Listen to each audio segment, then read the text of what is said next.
Buongiorno e benvenuti a Cosa c'è di nuovo, notizie dal web e non solo, di oggi mercoledì 13 luglio.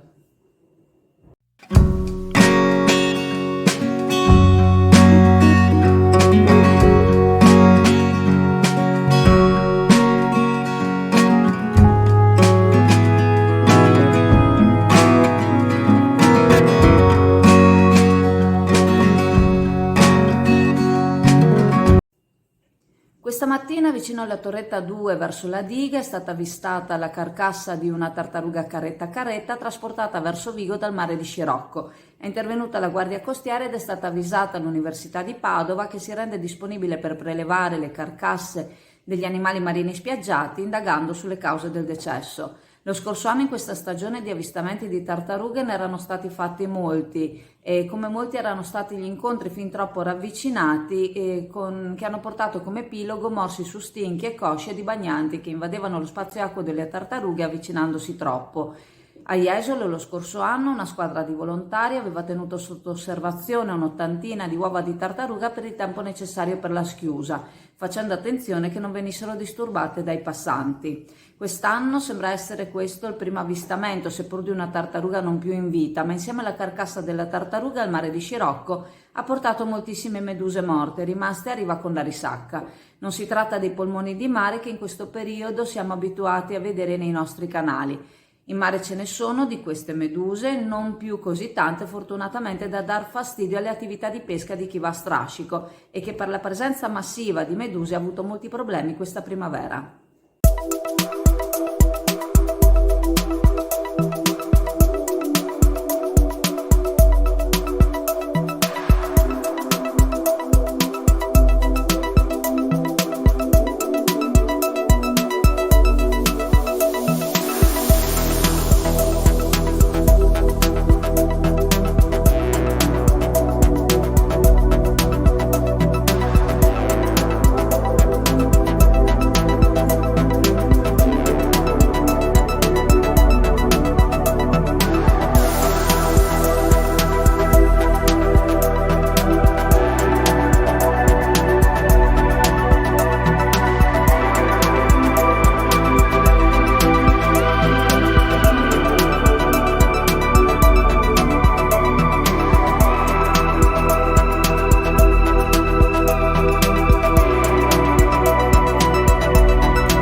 L'avevamo già pubblicata come notizia, c'è lo stabilimento ex aviazione che praticamente 3 anni che non è stato utilizzato, non è diciamo, uno stabilimento in concessione, ma è assegnato e praticamente tutti i fine settimana è utilizzato come rave party da una quarantina di ragazzi e la zona è assolutamente degradata. Tra l'altro di fianco cioè è circondata da altri stabilimenti che cercano di fare il tutto per tenere in ordine e pulizia e tra l'altro la porzione di spiaggia che c'è antistante viene diventata una specie di spiaggia libera dove montano tende, gazebi, manca solo che portano anche le roulotte e poi c'è tutto quanto.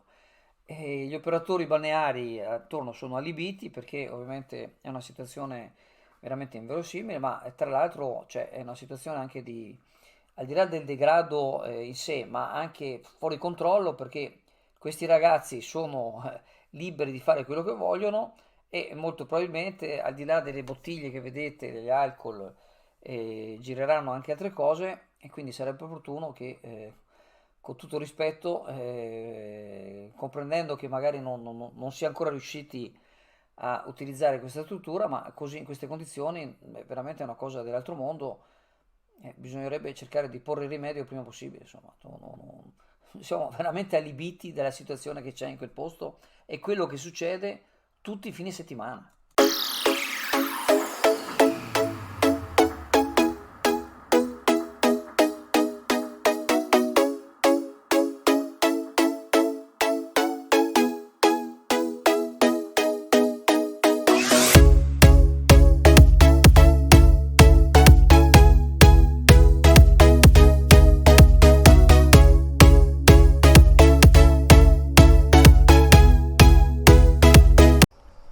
Nei servizi precedenti avevamo segnalato la calata sottomarina di gruppi organizzati di nomadi dediti al furto.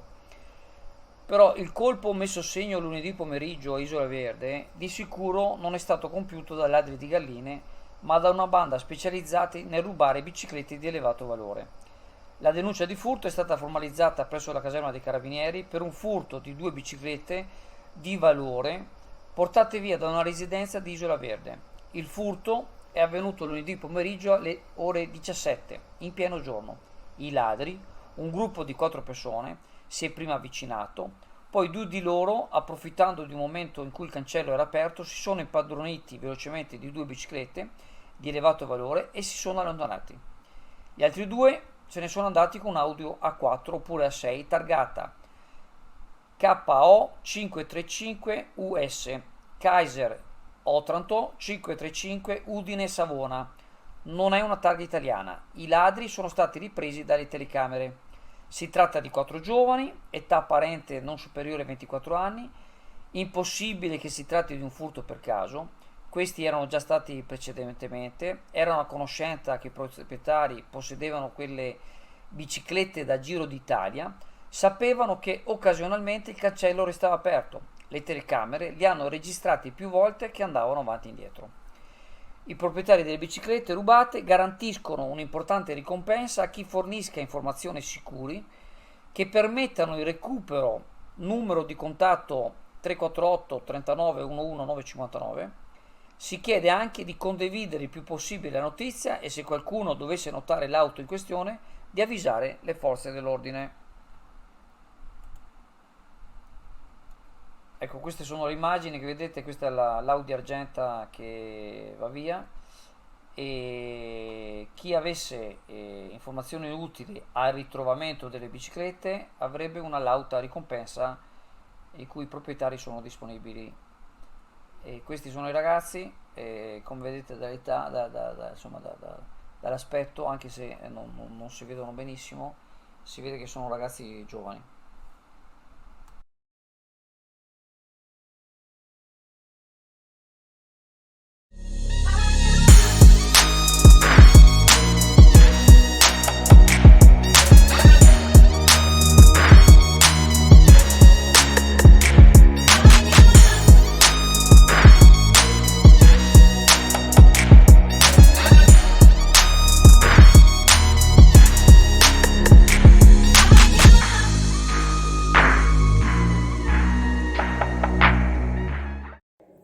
Ieri il presidente della Regione Veneto Luca Zaia ha ringraziato il Consiglio regionale, in particolar modo la maggioranza, per aver approvato una legge che vuole portare il Veneto a produrre più energia rinnovabile con gli impianti fotovoltaici, rispettando però il paesaggio e i terreni agricoli. Si è trattato, a quanto affermato Zaia, di un importante lavoro di squadra.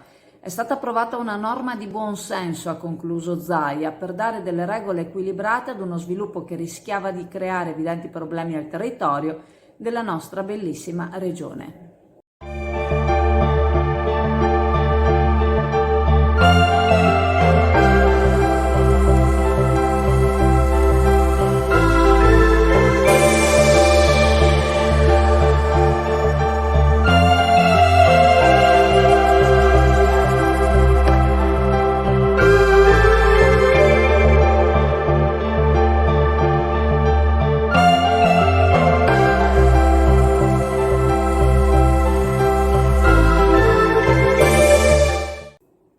La piscina panoramica che si trova sul tetto del Molino Stucchi a Venezia è stata teatro ed esempio di turismo sociale ed inclusivo. Tutti gli stakeholders, dagli enti agli operatori, nel territorio di competenza della US3 Serenissima, stanno lavorando per migliorare l'accoglienza turistica verso le persone che hanno disabilità. Il Molino Stucchi è stata una delle tappe del progetto a cui stanno partecipando anche il Ministero della Disabilità, la Regione Veneto e le amministrazioni locali. L'intento è, a quanto afferma il referente dell'US3 Serenissima, il dottor Vanni Stangerlin, di consolidare l'accessibilità delle spiagge del litorale veneto, di sviluppare l'accessibilità delle località turistiche regionali, di promuovere la cultura dell'inclusione e dell'accessibilità presso le destinazioni turistiche.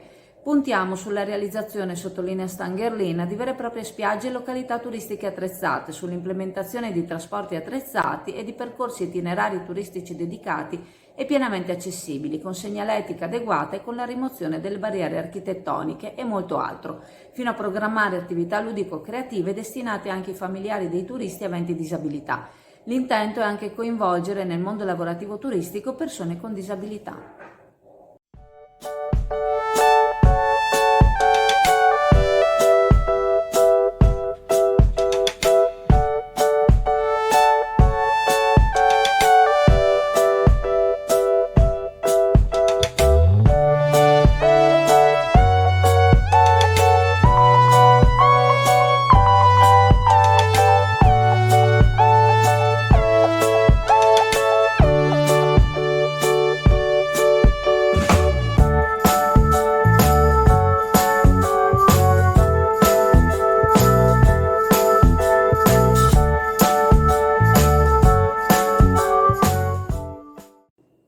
Ricordandovi che la farmacia di turno oggi, mercoledì 13 luglio, è la farmacia San Giovanni qui a Borgo San Giovanni. Vi saluto e vi ringrazio. Se volete ci vediamo in negozio alla cartoleria Pegaso a Borgo San Giovanni. Ciao a tutti!